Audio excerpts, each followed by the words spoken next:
오늘은 사무엘상 강의 7번째 시간입니다. 사무엘상 13장부터 14장의 말씀을 통하여서 블레셋 전투에 대한 내용을 나누며 망령된 신앙과 번성이라는 제목으로 하나님의 말씀 증거하도록 하겠습니다. 하나님께서는 우리에게 신앙에 대한 엄밀하게는 예배에 대한 규제를 주셨습니다. 다음은 10계명의 제2계명입니다. 너를 위하여 새긴 우상을 만들지 말고 또 위로 하늘에 있는 것이나 아래로 땅에 있는 것이나 땅 아래 물속에 있는 것에 어떤 형상도 만들지 말며 그것들에게 절하지 말며 그것들을 섬기지 말라. 아멘. 이 계명은 하나님을 숭배하려는 목적으로 다양한 형상들을 만드는 것을 금하는 명령입니다. 그리고 이 계명을 넓게 적용하자면 이 계명은 단순하게 형상 자체만을 금하는 것이 아니요 예배의 규제를 다루고 있는 계명임을 깨달아야 합니다. 이 말은 예배라는 것에 대한 규제적인 원리가 우리에게 이미 주어졌다라는 것입니다.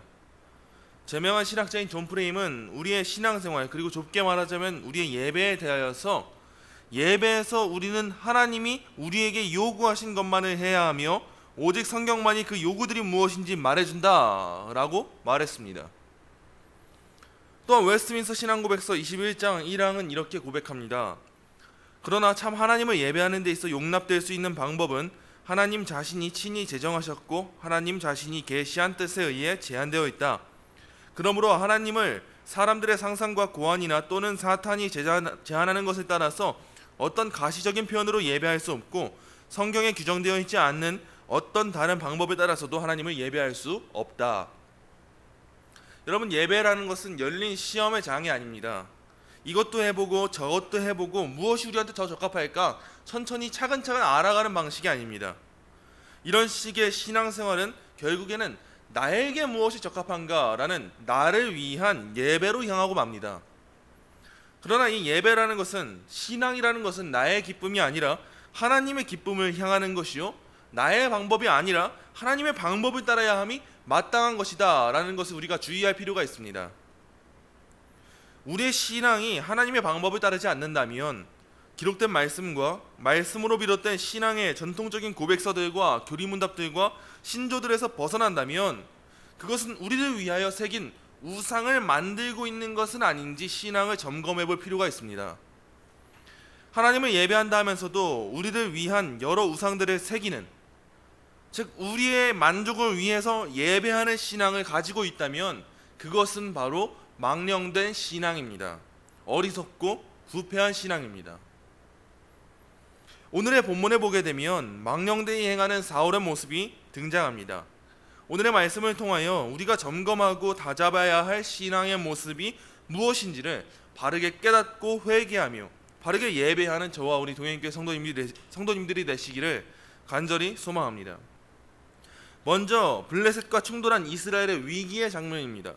오늘 본문 13장 1절부터 7절의 말씀입니다. 13장 1절부터 7절의 말씀 함께 읽겠습니다. 사울이 왕이 될 때 40세라 그가 이스라엘을 다스린 지 2년에 이스라엘 사람 3,000명을 택하여 그 중에서 2,000명은 자기와 함께 믹마스와 베델산에 있게 하고 1,000명은 요단강과 함께 베냐민 기브아에 있게 하고 남은 백성은 각기 장막으로 보내니라. 요나단이 게바에 있는 블레셋 사람의 수비대를 치매 블레셋 사람이 이를 들은지라. 사울이 온 땅에 나팔을 불어 이를 때 히브리 사람들은 들으라 하니 온 이스라엘이 사울이 블레셋 사람들의 수비대를 친 것과 이스라엘이 블레셋 사람들의 미움을 받게 되었다 함을 듣고 그 백성이 길갈로 모여 사울을 따르니라. 블레셋 사람들이 이스라엘과 싸우려고 모였는데 병거가 3만이요 마병이 6,000명이요 백성은 해변에 모래같이 많더라. 그들이 올라와 베다웬 동쪽 믹마스에 진침해 이스라엘 사람들이 위급함을 보고 절박하여 굴과 수풀과 바위 틈과 은밀한 곳과 웅덩이에 숨으며 어떤 히브리 사람들은 요단을 건너 갓과 길르앗 땅으로 가되 사울은 아직 길갈에 있고 그를 따른 모든 백성은 떨더라. 아멘. 여러분, 사울은 왕이 된 지 2년이 되었을 때 블레셋을 선제 공격했습니다. 무슨 자신감인지는 몰라도 중요한 점은 그가 하나님의 지시와 능력을 받지 않았음에도 불구하고 무리하게 조급하게 그런 작전을 시도했다라는 것입니다. 지난 암몬 족속을 침략하는 그때는 어땠습니까? 11장 6절을 통해 보게 되는 바와 같이 그때 사울이 하나님의 영에 감동되어서 움직였기 때문에 모든 백성들이 하나님을 두려워하는 모습으로 그러한 마음으로 하나가 되어서 움직이지 않았습니까? 분명 사울에게 하나님의 영이 크게 감동했기 때문에 모든 백성들이 그걸 알아채고 그걸 함께 보고 모든 백성들이 하나가 되어서 움직였던 역사가 있습니다. 그러나 얼마 가지 않아 이번에는 이스라엘 백성들이 모두 흩어지지 않습니까? 이스라엘 백성들이 숨었다 떨었다 라는 말씀만 나올 뿐 하나 되어서 싸워갔다 라는 모습이 나오지 않습니다. 그 이유는요, 지도자인 사울이 하나님과 함께하지 않고 자신의 뜻대로 조급하게 이 싸움을 행했기 때문입니다. 하나님께서 지켜주시리라는 그 맹신으로 사울이 싸울 때 그는 하나님이 도와주실 줄 알았고 이스라엘 백성들이 그에게 열광할 줄로만 알았을 것입니다. 그러나 상황은 오히려 이제 전혀 다른 방향으로 전개되어 갑니다. 승리는커녕 이스라엘 백성들 가운데 혼란만이 야기되었습니다. 여러분, 이것이 사울이 바라던 바입니까? 그리고 또한 이것이 이스라엘 백성들이 바라던 바입니까? 그들이 바람대로 왕을 세우면 그 나라가 흥할 줄 알았어요. 그래서 이방 나라들과 같이 우리도 왕을 세우자, 우리에게도 왕을 주시옵소서 외치지 않았습니까? 그래서 세워진 왕이 사울인데 정작 왕이 세워지니까 그 나라가 흥해질 줄 알았고 강해질 줄 알았는데 지금 현실은 그렇지 않다는 겁니다. 여러분, 이것이야말로 자업자득이 아니겠습니까?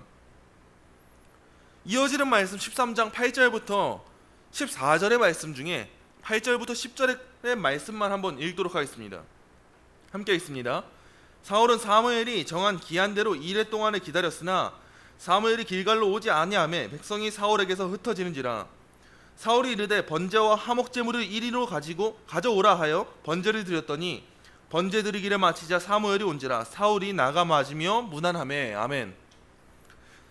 나라가 위기의 상황에 처하자 이 사울 왕은 사무엘이 빨리 와서 하나님께 번제와 화목제를 드리고 하나님의 은혜를 구하길 원했습니다.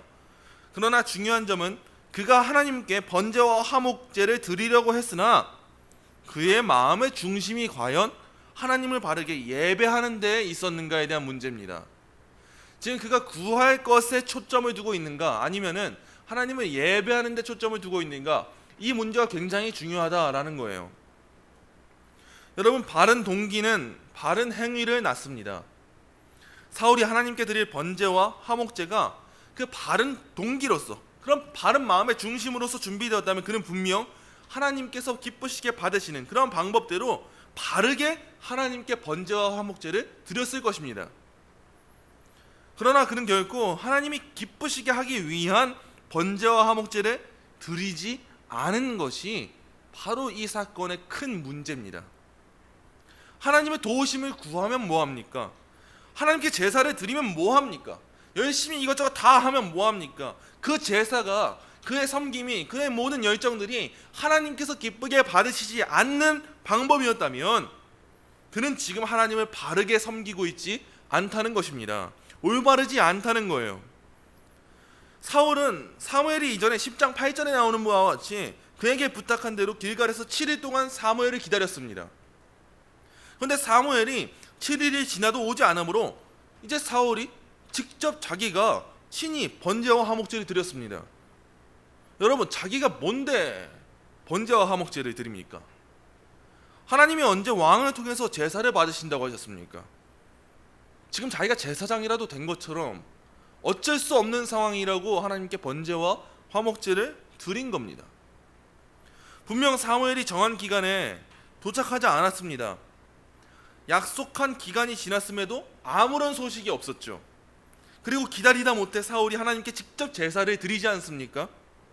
과연 사울에게 하나님을 향하여서 바르게 예배하는 것이 목적이었다면 사무엘이 오지 않는다 했더라도, 사무엘이 아직 안 왔다 하더라도 하나님의 규정에서 벗어나서 왕인 자기가 직접 번제와 화목제를 드릴 수 있었을까요? 그는 지금 신성한 제사법을 무시한 채 명백한 불신앙과 교만을 행한 것입니다. 그가 진정 하나님을 바르게 섬기는 데 목적이 있었다면 아무리 사무엘이 오지 않았고 긴급한 상황이었다 할지라도 왕인 그가 제사장을 대신해 하나님께 제사를 드릴 수 있었겠냐는 것입니다. 겉으로 드러나는 사울의 신앙의 동기는 무엇입니까? 하나님을 예배하는 것 아닙니까? 누가 보더라도 사울은 하나님의 은혜를 구하고 하나님을 예배한다, 이러한 마음들의 동기가 겉으로 드러나지 않습니까? 하나님의 도우심을 구하는 것 아닙니까? 근데 왜 이게 잘못된 신앙생활입니까? 그것은 사울이 설령 순수한 마음으로 그렇게 했다 할지라도 그 자신이 자격이나 권한이 없는 상태에서 하나님이 규정하신, 하나님이 알려주신, 하나님이 원하시는 제도를 벗어나서 행하는 그 제사는 하나님을 순종하는 행위가 결코 아니었기 때문입니다. 여러분, 우리의 신앙도 그러할 수 있습니다. 우린 하나님의 선하심을 구하며 예배하고 봉사하며 섬긴다고 하지만 그러한 행위들의 본질적인 목적이 어느샌가 나 자신의 욕망을 향하고 있을 수 있다는 겁니다. 사울은 왕의 신분을 가진 자기가 성의껏 제사를 드리면 하나님이 기쁘시게 받으시고 은혜를 베푸실 것이다 라는 오해에 빠졌습니다. 그리고 이처럼 긴박하고 특별한 상황에는 충분히 어쩔 수 없으니까 이러한 제사가 충분히 하나님을 기쁘시게 할 수 있었다라고 여겼던 거예요. 여러분, 변명 없는 불신앙은 없습니다. 불신앙을 저지르는 어떤 이들도 변명하지 않는 이는 없어요. 다 각자의 상황이 있고 각자의 이유가 있어요. 사울도 그랬습니다. 전쟁이 열세에 처해 있었고 정해진 기간이 지났는데도 사무엘이 오지 않았기에 그는 자신이 하나님 앞에 번제를 드릴 수밖에 없었음을 변명합니다. 나름대로의 이유가 있는 건 아닙니까? 이해가 되지 않습니까? 그러나 신앙은요, 상대적으로 이해가 돼서 상황에 따라서 이해가 되는 영역이 아니고 절대적으로 하나님으로부터 주어진 대로만 하는 것이 신앙입니다. 어떠한 상황이었냐가 중요한 것이 아니라 순종을 했냐가 중요한 거예요. 어떠한 상황이었냐가 아니라 그 상황 가운데 순종을 했냐 안 했냐, 이게 중요하다는 거예요. 이러한 사울의 그릇된 신앙에 대해서 사무엘이 뭐라고 말합니까? 이어지는 말씀 13절 14절입니다. 한 목소리로 읽겠습니다. 사무엘이 사울에게 이르되 왕이 망령되이 행하였도다. 왕이 왕의 하나님 여호와께서 왕에게 내리신 명령을 지키지 아니하였도다. 그리하였더라면 여호와께서 이스라엘 위에 왕의 나라를 영원히 세우셨을 것이거늘 지금은 왕의 나라가 길지 못할 것이라. 여호와께서 왕에게 명령하신 바를 왕이 지키지 아니하였으므로 여호와께서 그의 마음에 맞는 사람을 구하여 여호와께서 그를 그의 백성의 지도자로 삼으셨느니라 하고. 아멘. 사울이 진정 하나님을 바르게 섬기고 싶었다 할지라도 그의 방법은 결코 하나님의 방법이었다라고 할 수 없습니다. 참된 신앙은 하나님께서 기쁘시게 받으시는 그 방법만이 절대적인 기준이 되는 것인데, 사울의 행위는 하나님의 뜻을 떠난 불법이었기에 사무엘은 사울을 향하여서 왕이 망령되이 행하였도다 라고 꾸짖습니다. 망령되다 라는 것은요, 하나님 앞에 어리석게 행함을 뜻합니다. 하나님의 뜻에서 어긋난 상태를 뜻합니다. 무엇을 어리석게 행했습니까? 이어서 말하는 바와 같이 하나님의 명령을 지키지 아니하는 것, 그것이 바로 망령됨의 기준인 것입니다. 우리의 삶 가운데, 여러 영역 가운데, 여러 현상 가운데, 여러 상황 가운데 우리가 하나님의 명령을 지키지 아니한다면 우리는 그 가운데 망령되게 살고 있는 것입니다. 이 말씀의 더욱 놀라운 바가 무엇인지 아십니까? 사무엘의 꾸짖음은요, 사울이 처했던 상황을 전혀 아주 단 1%도 고려하고 있지 않다는 것입니다. 왜요? 신앙은 상황에 따라 그 기준이 융통성 있게 변하는 것이 아니라 이미 하나님께서 기준을 주셨다면 그것에 순종하느냐 마느냐만 존재하기 때문입니다. 이를 통해서 우리가 보게 되는 바는 오직 하나님만이 모든 법의 중심이 되시고 하나님의 방법을 벗어나 결코 하나님을 기쁘시게 할 수 없다는 것입니다. 우리 인간들이 어떠한 고안물을 만들어내고 어떠한 다양한 예배 방식들을 만들어내고 형상들을 만들어낸다 할지라도 그게 하나님의 방법이 아니라면 그건 결코 하나님을 바르게 예배한다고 할 수 없다라는 것입니다.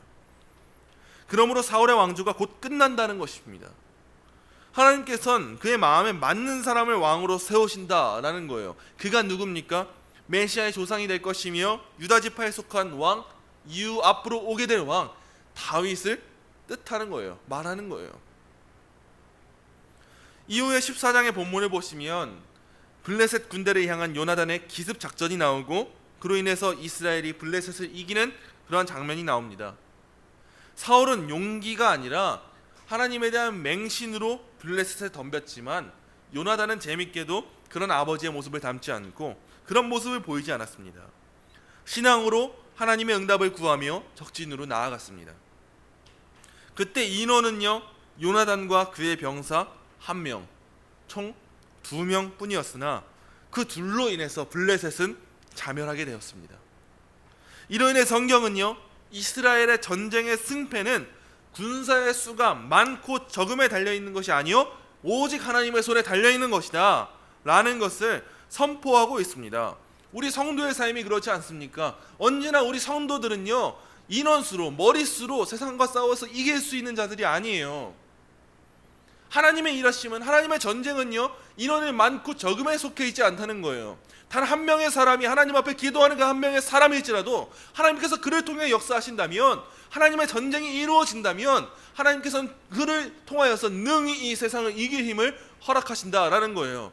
그러므로 우리 믿음의 사람들은 세상이 감당치 못할 사람들이 될 수 있는 겁니다. 왜요? 이 전쟁은 우리가 이루어내는, 우리 스스로 뭔가를 만들어내서 이루어내는 전쟁이 아니라 하나님의 전쟁이고, 하나님께서 시작하시고 하나님께서 마치시는, 하나님께서 영광 받으시는 그러한 하나님의 전쟁이기 때문입니다. 우리 믿음의 사람들이 세상 가운데 거하며 쓰러지고 낙담하나 다시 일어날 수 있는 힘이 바로 여기에 있는 거예요.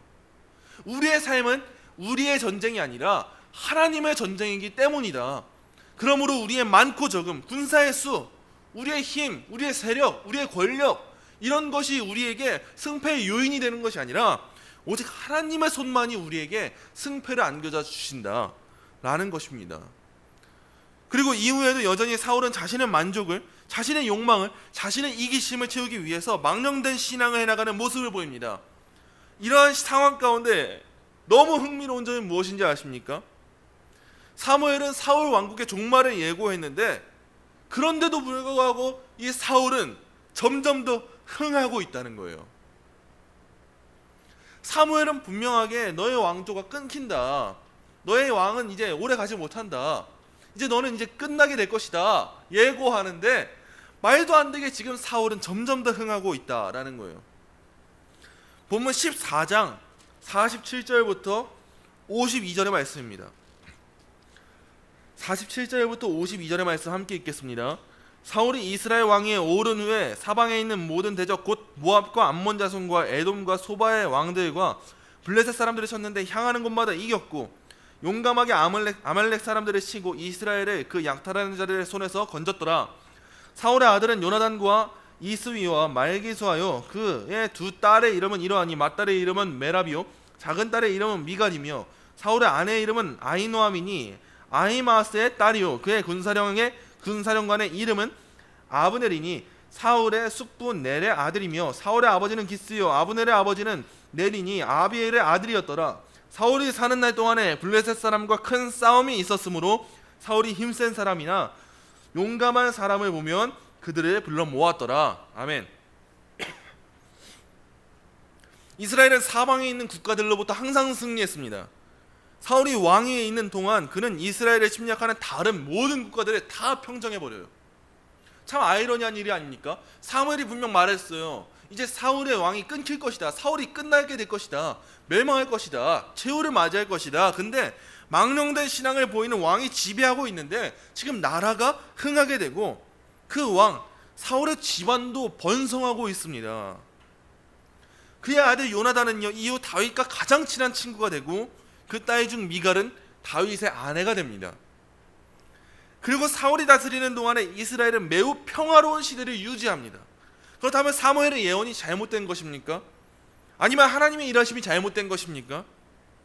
우리는 종종 우리의 상식에서 벗어나는 신앙생활하는 이들이 이 땅에서 살아가면서 흥하고 번성하는 것을 볼 때, 아니 왜 하나님께서는 저들을 진노하지 않으실까? 저들에게 아니 하나님께서는 왜 저들을 벌하시지 않으실까 생각하기도 하지 않습니까? 그러나 이 말씀이 보여주는 바가 무엇입니까? 악인들도, 망령되게 자신의 욕망을 위하여 하나님을 예배하는 이들도 이 땅 가운데 흥하고 번성할 수는 있다라는 거예요. 허나 그것이 하나님의 언약과는 그들 자신들이 상관이 있다는 것은 아닙니다.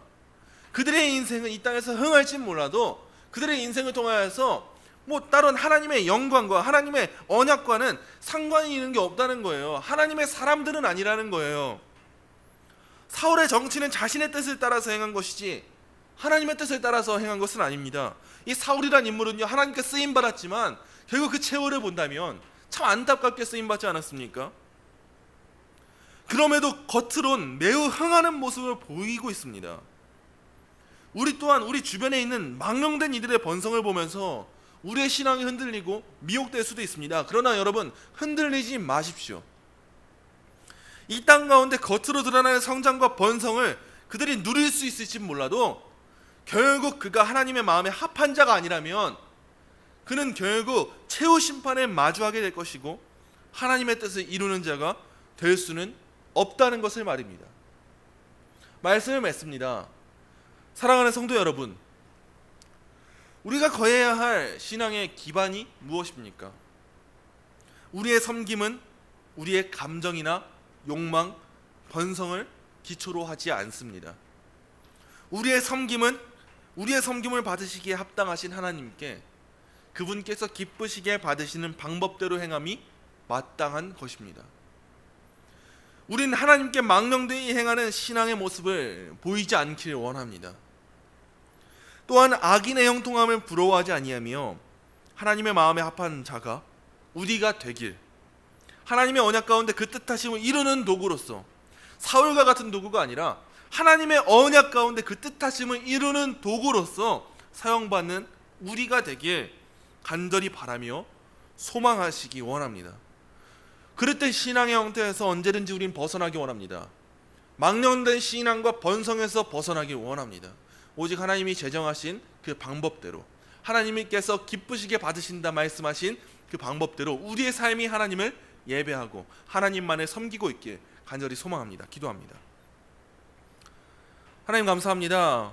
오늘의 이 말씀을 통하여서 우리의 신앙 가운데, 우리의 삶 가운데 젖어들어 버린 많은 형상들과 우상적인 고함물들이 있지 않았는지 돌아보기 원합니다. 하나님을 예배한다 하면서, 하나님을 섬긴다 하면서 우리의 욕망이 우선이 되었고 우리의 이기심이 우선이 되었다면 주님, 이러한 우리의 모습을 용서하여 주옵시고 이제는 하나님께서 기쁘시게 받으시는 그 방법대로 하나님을 예배하며 살아갈 수 있는 그런 우리의 삶이 될 수 있도록 인도하여 주옵소서. 우리의 모든 인생이 하나님의 언약 가운데 하나님의 뜻을 이루는 도구로 사용되기 원합니다. 우리의 인생을 사용하시고 기쁘시게 받아 주옵소서. 감사하며 예수님의 이름으로 기도합니다. 아멘.